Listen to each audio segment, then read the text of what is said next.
Hello and welcome to KTN's Africa Speaks. My name is Joy Dorindira. Now, South Sudan's rebel forces continue to hold captive a Kenyan pilot even after Kenya's government had talks to have him released. This on WebCity.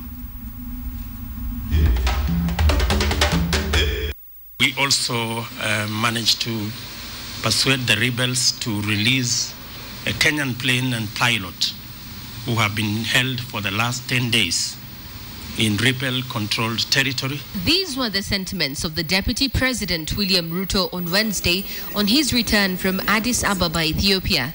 Many welcomed the message given that the South Sudanese rebel leader Riek Machar was personally present at the IGAD meeting Ruto had just attended. Hopes were high that the Kenyan pilot held hostage by the rebels in South Sudan would be coming home. The spokesman for the rebels has just dashed those hopes. We don't need to give time frames like saying it is 5 days. Why are they not being released? We have to carry out some investigations.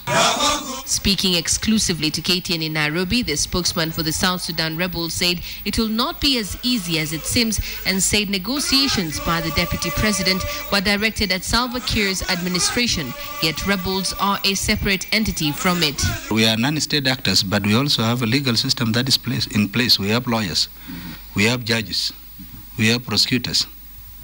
So the case is going to be brought against the pilot and all those who are involved. Earlier this week, IGAD threatened South Sudan's warring factions with sanctions unless they stop all military operations. The bloc leaders held discussions with both Kiir and Machar, who apparently agreed to complete all negotiations within the coming 60 days. However, the general differs that this has not been the case. It looks like the government is interested in fighting and talking. So we are going also to adopt the same approach. The Kenyan pilot, a passenger and the charter plane were taken by the rebels in Jonglei State and held on accusations that they were on assassination mission against the rebel commanders.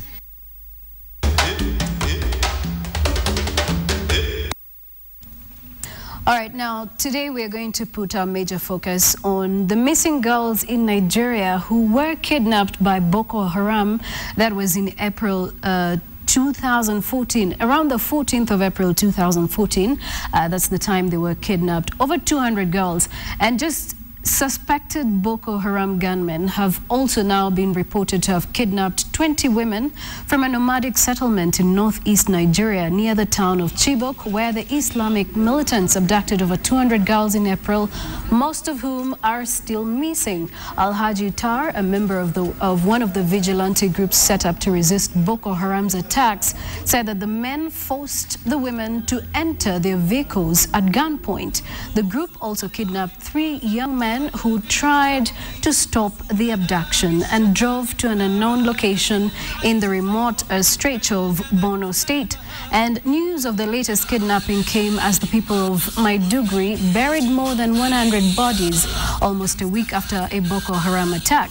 And local leaders have many more victims of the attacks had yet to be found. Boko Haram, which wants to set up an Islamic state in Nigeria, has increased the number of attacks in the recent months, with civilians bearing the brunt of the violence. Now, the question we are asking today is, have government fighting efforts failed? And is it fair to use attacks to wipe out Western education and establish an Islamic state that is on Boko Haram's side? And does the Nigerian government have ample intelligence on Boko Haram? What is the situation on the ground? Those are some of the questions that we are going to have answered. And is the Nigerian government also doing enough to find the girls? And how best can Boko Haram be dealt with? Those are some of the questions that we are going to be looking at. Now, let's connect to our guest who is in studio with us. That is Raphael Obonyo. And right now, he is actually from the UN's Habitat Youth Advisory Board, and he's going to be telling us about what he thinks about the current situation. And we're also hoping to speak to Jeff Okoroafo, who is the founder for Nigeria's Opinion, I beg your pardon, Opinion Nigeria. We're trying to get him via Skype so we can hear what he has to say. So, welcome to the show, Raphael. Thank you so much, Joy, for having me. It's a pleasure to have you in studio. Always great to be here. Yeah. Well, we have girls who have been missing. We've seen more attacks since the girls were kidnapped. Hundreds of people have died in northern Nigeria especially, and also other parts of Nigeria where Boko Haram has, attacked with twin bomb blasts like we have seen. But what do you make out of this situation? Thank you so much for having me. The situation in northern Nigeria is quite horrendous, and it's a pity that the world has not been able, most importantly the Nigerian government and the world has not been able to deal decisively with what is happening in Nigeria. Tomorrow we'll be marking the second month, almost 60 days since over 300 girls were abducted from the small village of Chibok. And you'll remember that it took the Nigerian government almost 2 weeks to swing into action, and it has even taken quite some time for Nigerian government to, take swift and decisive action. Were it not for the global pressure and the global outrage, Nigerian government kept assuring people that they were in charge and they could deal with the situation.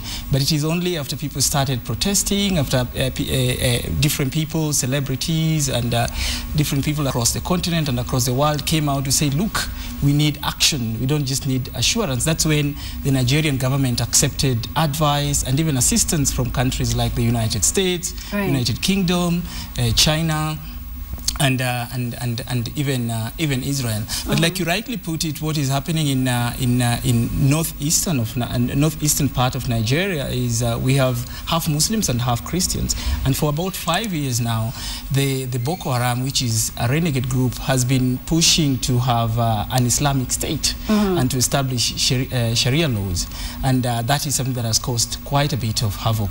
They're really against what they consider Western culture. In fact, Boko Haram is translated loosely to mean Western is a sin. Yes. So anything that they think is coming from Western, and most importantly education, is considered to be something evil, and so they don't want people to access education. Well, now, since the attacks actually happened and since the girls were kidnapped on the 14th of April, we've seen so many other attacks, and out of that we've seen, online campaigns under the hashtag Bring Back Our Girls. But now people are starting to wonder, aside from this online campaign and maybe a few demonstrations across the world, what is the Nigerian government doing? Do you think that the Nigerian government is doing enough to actually fight this terror group? I don't think the Nigerian government is doing enough. Just like I told you, it took them almost 2 weeks for them to swing into action. To go after Boko Haram after they abducted the 300 girls. It has taken them quite a while for them to accept assistance and advice from global and international community. So I don't think the Nigerian government is doing enough. Obviously, there is quite a bit of complexity. The situation there is quite complex. It's not something that you can just move and deal with once and for all. It's quite complex in the sense that Nigeria is just moving into an election very soon, and so how you handle situations there is very, very important. This is also seen to be sort of a religious conflict. Christians versus Muslims versus Christians. All those complexities. So I think the situation is a bit complex. But I just think Nigerian government will do a little more, to save the girls, but also to ensure that this kind of situation does not spread and does not continue.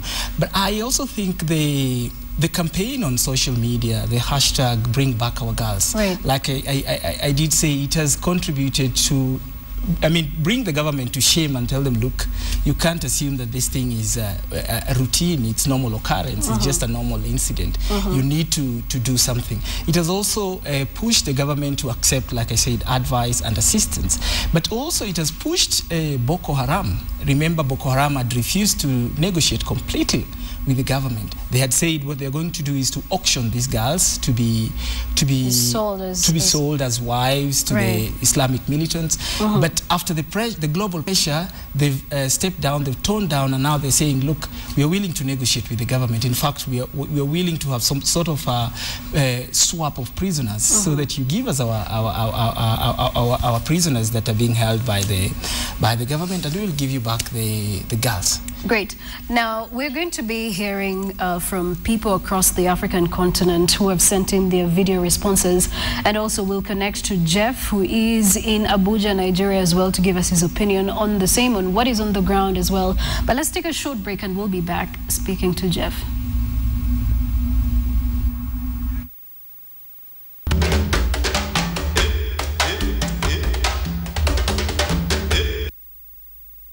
Welcome back. You're watching Africa Speaks, and today we're discussing the missing girls in Nigeria, as well as the Boko Haram terror group in Nigeria that has left thousands dead and has attacked churches, mosques and police stations, among other key areas in Nigeria. And we'd like to hear what some of the people across Africa are saying. We have responses from South Africa, we have responses from Nigeria, and we also have responses from Uganda and Ghana, among other countries. But let's take a look at some of the responses that did come through during the week.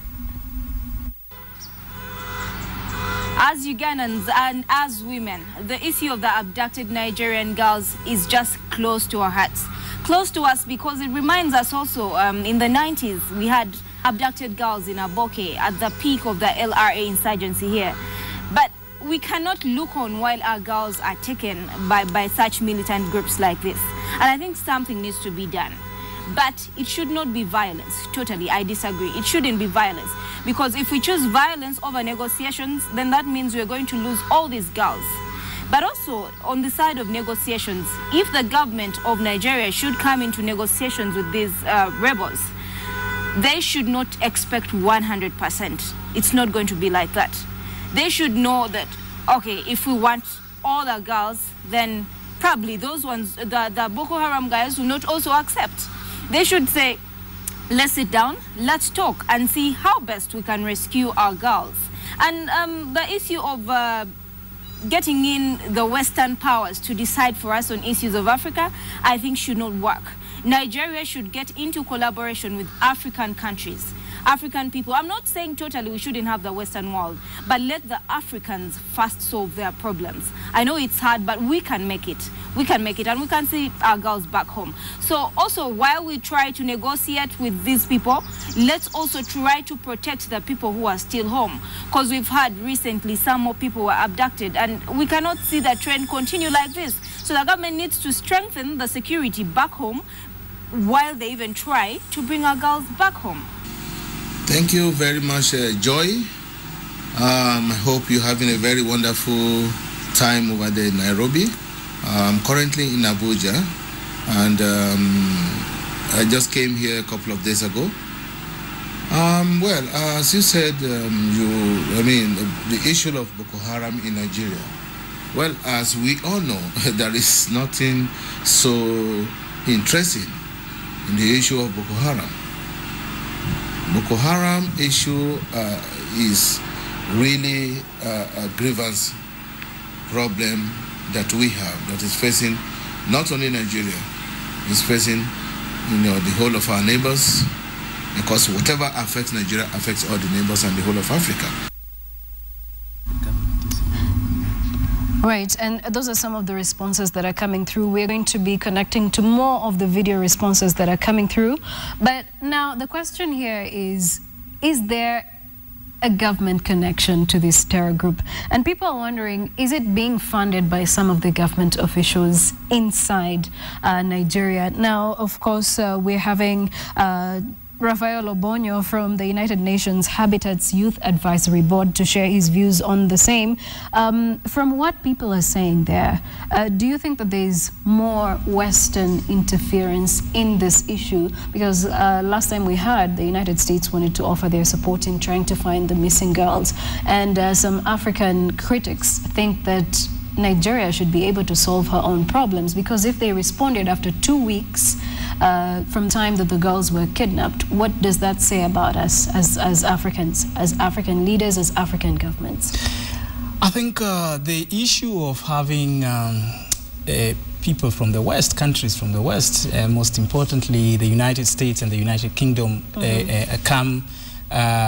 intervene in Nigeria is both welcome, but people are also very skeptical And in the sense that we are saying as Africans, and we've been saying, we just marked a Jubilee year the other day, last year, and we said as Africans we need to take charge of our situation. So first it starts with Nigeria. The Nigerian government should be in a position, because this is almost an internal matter, an internal affair. Nigerian government should have been able to deal with this, either through the security forces, and most importantly, even to the extent of having military intervene. I think they haven't done that, or they haven't done as much as I would expect it. We would have expected ECOWAS, for example, to also join Nigeria and try to solve the situation. We haven't seen much from them. We would have expected the African Union, for example, even to hold a special session to discuss this particular matter and to see how best can we rally other countries to move in and support Nigeria. We haven't seen that. And so we are left with Nigeria is left with no option, and US is not moving in, I think, because they really want to move in, but they're moving in because of the global pressure.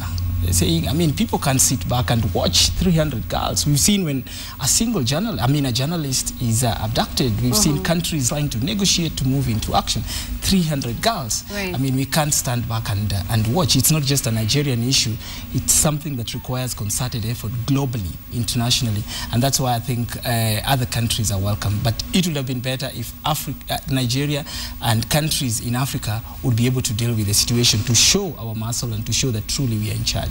Well, there have been questions like, what is the African Union doing? You know, they've neglected this entire issue, just like they've neglected South Sudan's issue as well, which requires, of course, their attention. But let's look at some of the responses coming through. We're having Sir Ramgi Davis, who is saying the Nigerian government should go on an extra mile in trying to bring back the girls. And we also have Abed Zedi, who is saying, is anyone doing something to bring back our girls? And Mahmoud Bile saying, I'm more close to home. Well, there we go. He's actually talking about something totally different. But then we also have one coming in from Caleb, who is saying, when you turn against your own, do you expect strangers to salute you? Boko Haram release our girls. And SVETS M1 is saying, government has ignored youths for long. Now Africa's greatest asset has become its worst enemy. And well, we seem to have little time left, and seems like the connection with Jeff in Abuja, Nigeria just didn't work out quite fine. But what are your final remarks to this? My final remarks is that as Africans, or rather the world, we must look at this issue beyond Boko Haram, because it's a mindset. It's a mindset that looks at girls and women as people who are supposed just to be and to breed. You know, because that is what Boko Haram is all about. I mean, while they're talking about Western culture or Western civilization, the emphasis is that girls should be domiciled to be, housewives. And so we should fight this mindset and offer our girls not just support, but equal opportunities as our brothers. So while we must go for rescue the 300 girls, we must look at this as something that calls on the world, and most importantly on our continent, to start valuing our girls. So that is extremely important. But two, we must also look at, interrogate, because African countries have been saying, no, we are in charge, we are independent, we are free. But if a situation like this that warrants decisive action, we are not seeing them doing anything, no special session has been held by the African Union, we must move from talk to real action. They must show in word and deed that truly we are in charge, truly we are free, truly we do not want to be under the Western imperialism. So I think we must move from that. And lastly is the issue of youth. We must give youth adequate opportunities, because what is happening in northern Nigeria is also neglect of youth. Right. Nigeria's 166 million people. A significant portion of them are youth. You know, and if you do not give them adequate opportunities, we'll end up with situations like what we are facing now. Adequate opportunities. Well, Nigeria is a country that is 50% Muslim, 40% Christian, and then 10% indigenous sects, and they have about 350 ethnic groups in Nigeria. But the real motive behind Boko Haram's killing, and now the recent abduction of women particularly seems to be more on the violation of women's rights than anything else. And of course, the destruction that has been caused in Nigeria cannot be ignored. Unfortunately, we've come to close of the show, and the conversation continues online under the hashtag #BringBackOurGirls. And well, we were hoping to speak to Jeff Okorafor, the founder of Opinion Nigeria. Unfortunately, that connection didn't work out, but thank you all for joining us in the conversation, and let's continue this conversation online. I'm Joy Doreen Bira. God bless.